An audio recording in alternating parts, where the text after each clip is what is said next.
देश की राजधानी दिल्ली के आसमान में एक अजीब सी मुर्दानी छाई हुई है। जब दिन ढलता है, सूरज अस्त होता है, तो लगता है कि ये दिन गुजरा, कल सूर्योदय होगा, नया दिन आएगा और शायद कुछ बदले। लेकिन पिछले 10 दिन से कुछ नहीं बदल रहा, बल्कि हालात और बदतर होते जा रहे हैं। ये तस्वीरें दिल्ली के ही शमशान घाट की हैं। मैं फिर से यहाँ पहुँचा और पहुँचने का मकसद सिर्फ इतना है कि जो तस्वीरें, जो खबरें आप तक नहीं पहुँच पा रही हैं, उन खबरों को आप तक पहुँचाया जाए। जिन जिंदगियों के बारे में बात नहीं की गई, कम से कम उनकी चिताओं के बारे में बात की जा सके, ताकि इस देश को पता चले कि हमसे कहाँ गलती हुई है। सीवापुरी के शमशान में जब मैं पहुंच रहा हूं, तो शवों की ये कतार है। परिजन इंतजार कर रहे हैं अपनी बारी का। चारों तरफ मुर्दानी छाई हुई है, चिताएं जल रही हैं, परिजन तड़प रहे हैं और मैं निशब्द आगे बढ़ता जाता हूं। इस शमशान में पैर रखने तक की भी जगह बची नहीं है। किसी तरह आगे बढ़ते हुए जब मैंने देखा दूर एक व्यक्ति खड़े हैं, तो मेरी जिज्ञासा हुई उनसे बात करने की।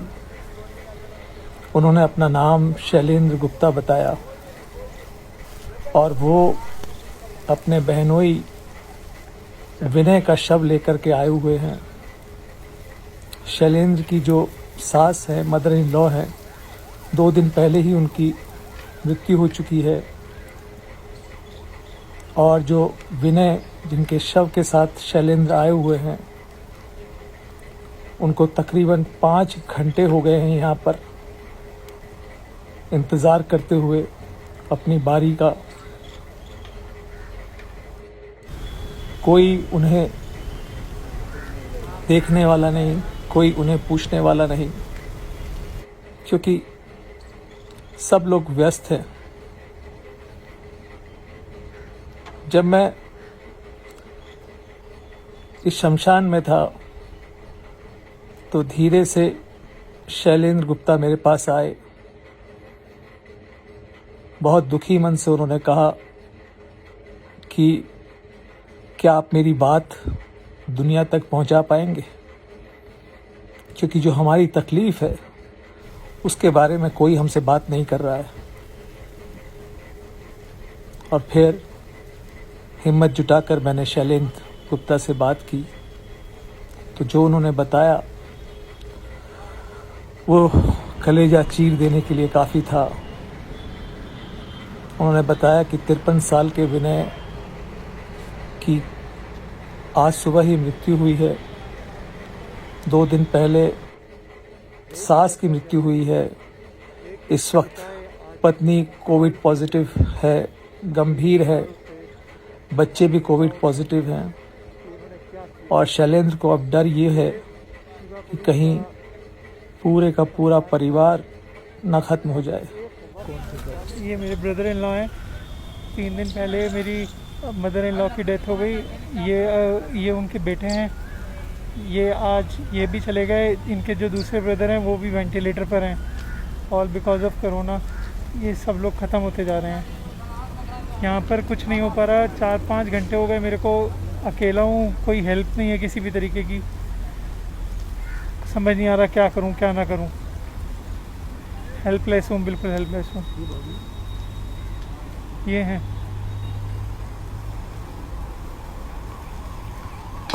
आपकी उम्र कितनी थी? ये 53 ईयर्स हैं। और यहाँ पे कितना आपको टाइम लगा? यहाँ पे मेरे को ऑलमोस्ट 5 घंटे हो गए हैं। 5 घंटे से आप इंतज़ार कर रहे हैं? हाँ जी। तो क्या बोल रहे हैं लोग? कभी कोई लकड़ी वाला नहीं है, कभी कोई पंडित जी नहीं है, कभी कोई कराने वाला नहीं है, कोई लगाने वाला नहीं है, कोई कुछ करने वाला है नहीं। एक को ढूंढता हूँ दूसरा चला जाता है, दूसरे को ढूंढता हूँ तीसरा चला जाता है। सब लोग बहुत ज़्यादा बिजी हैं। अभी और कौन कौन परिवार में बीमार है आपने बताया कोविड को? कोविड में सारा पूरा परिवार है जी। इनके बच्चे, इनकी वाइफ, दूसरे भाई की वाइफ, उनके बच्चे सब कोविड में पॉजिटिव हैं। शैलेन से ही कुछ दूरी पर खड़े थे संजय लूनिया। रो रो के उनका बुरा हाल था और उन्होंने भी आज ही अपनी मां को खोया है।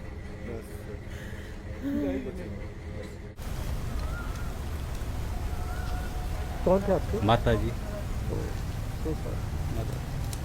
तो कैसे इलाज ठीक हुआ? ठीक अस्पताल में मिला? ESI में इलाज भर्ती कराया था जी। ऑक्सीजन के लिए बहुत बार परेशान किया गया हमें, बड़ी मुश्किल से जैसे तैसे रोका जी। पता नहीं उन्होंने ऑक्सीजन भी बराबर दिया कि नहीं दिया। हमें बार बार परेशान कर रहे थे। जिस दिन हमने एडमिट किया उसके बाद हर 1-2 घंटे में हमें यही कह रहे थे ऑक्सीजन की कमी, आप अपने पेशेंट को शिफ्ट करो। पर हम भी भाई साहब क्या करें, हमारी मजबूरी थी, हम कहीं और कहीं शिफ्ट कर नहीं पाते, इसलिए हमें मजबूरन माताजी को ही रोकना पड़ा। लास्ट में उनको ऑक्सीजन ही मेरे को लगता है कम हुई, पर माताजी को अपनी जान गंवानी पड़ी। यहाँ आपको कितना इंतजार करना पड़ा? यहाँ भाई साहब कम से कम हमें 2 घंटे हो गए, बड़ी मुश्किल से नंबर आया। अब चिता जलने में भी आप मानिए 1 घंटे पहले चिता जला के हम गए, अभी तक 1 घंटे और लगेगी कम से कम। वो जो पंडित जी है वो यहाँ आधा काम कर रहे हैं, आधा कहीं लाशों के ढेर लगे पड़े हैं इस टाइम।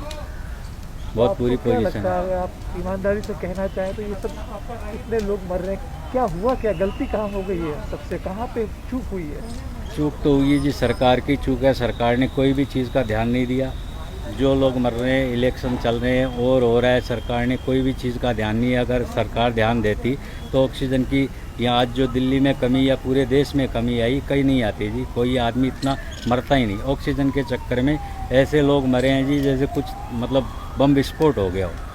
घर में एक नहीं सर 5 लोग बीमार हैं और 5 अलग अलग हॉस्पिटल में एडमिट है। सबको ऑक्सीजन की दिक्कत है। हॉस्पिटल भी ये है कि ना वहाँ पे बेड है ना वहाँ पे ऑक्सीजन के सिलेंडर है। सिलेंडर हमें खुद अरेंज करना है। और खुद जाकर के वहाँ 2:30 बजे रात को लगाते हैं, क्योंकि हॉस्पिटल में स्टाफ भी नहीं है। स्टाफ 3-3 दिन से ड्यूटी कर रहा है, वो खुद वहाँ पे बेहोश हो रहे हैं बिल्कुल। और कुछ भी तरीके से पैसे पूरे चाहिए उनको, लेकिन कोई भी तरह की वो नहीं है, ना ही कोई मानवता बची है। आपको ऐसा महसूस होता है कि सरकारों ने आप सब लोग अनाज छोड़ दिया? सर बिल्कुल अनाज छोड़ दिया। बीजेपी की सरकार, मोदी सरकार सबसे 3rd क्लास सरकार है, उसका कोई वैल्यू नहीं है। मैंने गुप्ता में इतने पैसे दिए हैं और जगह भी बहुत पैसे दिए हैं, सरकार कोई काम नहीं कर रही है। आम पार्टी का केजरीवाल जी को मेरा इतना ही निवेदन है कि जो और बंदे हैं उनको तो मत मारो, ऑक्सीजन की मोदी जी ऑक्सीजन की तो व्यवस्था करो। आप रैलियों में लगे हुए हो, रैलियों से क्या होगा? पहले आम पब्लिक बचेगी तभी तो रैलियाँ कर पाओगे और आप दोबारा आओगे। मैं तो कहता हूँ कि किसी ने भी बीजेपी को अब वोट नहीं देना चाहिए। क्या शुभ नाम आपका? अरुण सिंघी। ये मेरी मासी जी है। मैं रात भर इनको 4 बजे तक लेके घुमा हूँ। लास्ट में मैं ESI हॉस्पिटल में एडमिट किया हूँ। कैलाश से मेरा फ़ोन आया था कि कैलाश में एडमिट हो रहा है, मैं उनको रात को वहाँ लेके भगा हूँ। वहाँ पे भी कह रहा है ऑक्सीजन की कोई व्यवस्था नहीं है, आप अपनी व्यवस्था करो, तो हम एडमिट ले रहे हैं। हॉस्पिटलों में व्यवस्था ऐसी है कि पेशेंट इधर से उधर गिर रहे हैं, पड़ रहे हैं। वहाँ पे ना उनको बेड मिल रहा है ना हॉस्पिटल मिल रहा है, कुछ भी व्यवस्था नहीं है। बहुत हालत ख़राब है। जहाँ पे भी कहते हैं कि हमने 100 सिलेंडर लगाए हैं, वहाँ 10 मिनट बाद में ये कहा जाता है कि आप अपने पेशेंट की व्यवस्था कहीं और कीजिए, नहीं तो ये आपकी जिम्मेदारी, आप साइन कीजिए कि आप यहाँ पे अपनी जिम्मेदारी पे छोड़ रहे हैं। हमारे पास ऑक्सीजन नहीं है। आपका क्या शुभ नाम है? विवेक जैन। खोइए सर, देखिए और इनके भाई एडमिट है, इनका भतीजा एडमिट और 2 आदमी घर पे क्वारंटाइन हुए पड़े हैं। हमारी भी हालत आप देखिए, हमारे आंसुओं को आप रोक नहीं पाए सर। इतने आदमियों ने, ये तो चलो मेरी माँ थी, लोगों ने भी अपनी माँ, बहन, भाई हर जन को खोया है। और आगे भी अगर सरकार नहीं चाहती तो भाई साहब लाशों के ढेर बिछ जाएंगे दिल्ली में। सरकार से ही रिक्वेस्ट है ऑक्सीजन की आपूर्ति को जल्द पूरी करे, नहीं तो लाशों के ढेर बच जाएंगे दिल्ली के अंदर। अपनी मां को खोने वाले संजय लूनिया की इस चेतावनी को बहुत गंभीरता से लिए जाने की ज़रूरत है कि सरकारें अगर नहीं चेती तो दिल्ली में लाशों के ढेर लग जाएंगे। हालांकि दिल्ली वैसे ही लाशों के ढेर पर बैठ चुकी है, देश के बाकी हिस्सों का भी यही हाल है। यकीन अब भी नहीं होता कि संजय लूनिया की चेतावनी पर सरकार गंभीर होगी। अब भी हालात में बहुत ज़्यादा सुधार नहीं आया है। ऑक्सीजन की कमी से देश के तमाम अस्पताल अभी भी जूझ रहे हैं। समझ नहीं आता कि सरकार अपनी जिम्मेदारी कब निभाएगी, चाहे वो केंद्र की मोदी सरकार हो या राज्यों की अरविंद केजरीवाल की सरकार हो, आदित्यनाथ की सरकार हो, अशोक गहलोत की सरकार हो, उद्धव ठाकरे की सरकार हो, विजय रूपाणी की सरकार हो। सारी की सारी सरकारों ने, शिवराज सिंह की सरकार हो, सारी की सारी सरकारों ने इस देश को, इस देश के आम आदमी को निराश किया है और इस देश के आम इंसान को शव में और चिता में बदलने को मजबूर किया है। यही वो वक्त है जब देश के प्रधानमंत्री नरेंद्र मोदी को आत्ममंथन करना चाहिए और देश से माफ़ी भी मांगनी चाहिए, क्योंकि मोदी ने आज से 3 महीने पहले विश्व के तमाम नेताओं के सामने ये दावा किया कि भारत कोरोना को बहुत बुरी तरह हरा चुका है, भारत से कोरोना गायब हो चुका है।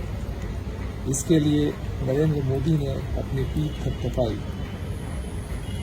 और अगर आज हालात ये हैं कि रोज़ हज़ारों चिताएं जल रही हैं, अब तक सरकारी आंकड़ों के हिसाब से अप्रैल में ही 40,000 से ज़्यादा मौतें हो गई हैं, गैर सरकारी आंकड़े तो लाखों की बात कर रहे हैं। तो इन मौतों का जिम्मेदार कौन है?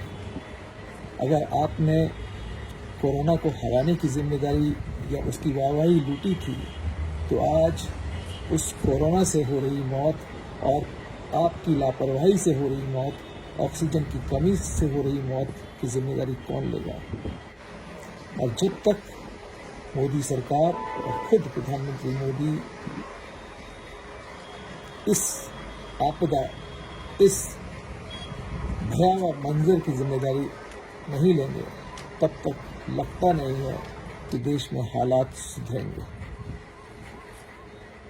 फिलहाल देश के सभी लोगों को एकजुट होकर के एक दूसरे की मदद करनी चाहिए, क्योंकि आप सरकारों से उम्मीद करेंगे तो वो होने वाला नहीं है।